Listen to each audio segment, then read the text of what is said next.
ఆంధ్రప్రదేశ్లోని మంత్రుల పేషీల్లో పనిచేస్తున్న సిబ్బందిపై సీఎం చంద్రబాబు దృష్టి సారించారు.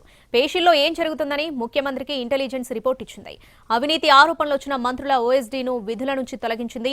గనుల శాఖపై ఆరోపణలు రావడంతో మంత్రి కొల్లు రవీంద్ర ఓఎస్డీపై వేటుపడింది. ముఖ్యమంత్రి ఆదేశాల మేరకు ప్రభుత్వం ఈ నిర్ణయం తీసుకుంది.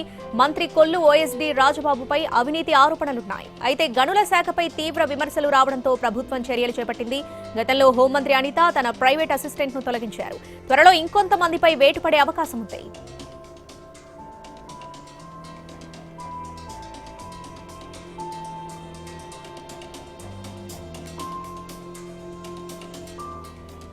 ఆంధ్రప్రదేశ్లోని మంత్రుల పేషీల్లో పనిచేస్తున్న సిబ్బందిపై సీఎం చంద్రబాబు దృష్టి సారించారు.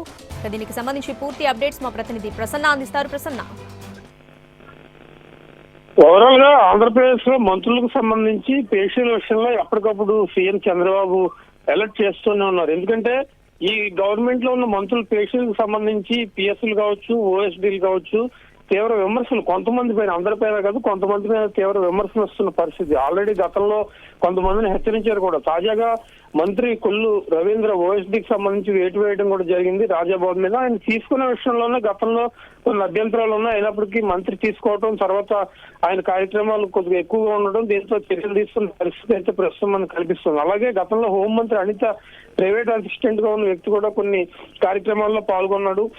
కొంతమందిని బెదిరించాడు, టీటీడీ లెటర్లు కూడా బయటకు ఇచ్చాడనే ఉద్దేశంతో కూడా ఆయన తొలగించిన పరిస్థితి ఉంది. దీంతో ఇంటెలిజెన్స్ రిపోర్ట్ ఒకటి తెప్పించుకుంటూ ఉన్నారు ముఖ్యమంత్రి చంద్రబాబు. సీఎంఓ అధికారులు కావచ్చు, సీఎంఓ ఆఫీస్ కావచ్చు, ఎప్పటికప్పుడు దీని మీద అలర్ట్ అవుతున్న పరిస్థితే ప్రధానంగా కనిపిస్తుంది. మంత్రుల పేషీల్లో సిబ్బంది పరిస్థితి ఏంటి, ఎవరెవరు పేషీకి వస్తున్నారు, బయట వచ్చి విజిటర్స్ తో పేషీ సిబ్బంది ఎవరు సన్నిహితంగా ఉంటున్నారు, అంటే మామూలుగా ప్రజలకు సంబంధించి ప్రజా సమస్యల మీద పనులు చేయించుకుంటే పర్వాలేదు, కానీ ఇల్లీగల్ యాక్టివిటీస్ ఎక్కువయ్యి అవినీతి కార్యక్రమాలను ఎక్కువ ప్రోత్సహిస్తే కనుక ప్రభుత్వం మీద తప్పుడు సంకేతాలు వెళ్తాయనే ఉద్దేశం ప్రధానంగా కనిపిస్తుంది. అందుకే ముఖ్యమంత్రి చంద్రబాబు దీని మీద తీవ్రంగా దృష్టి పెట్టిన పరిస్థితి. ఓఎస్డీ మీద ప్రస్తుతం వేటు వేశారు.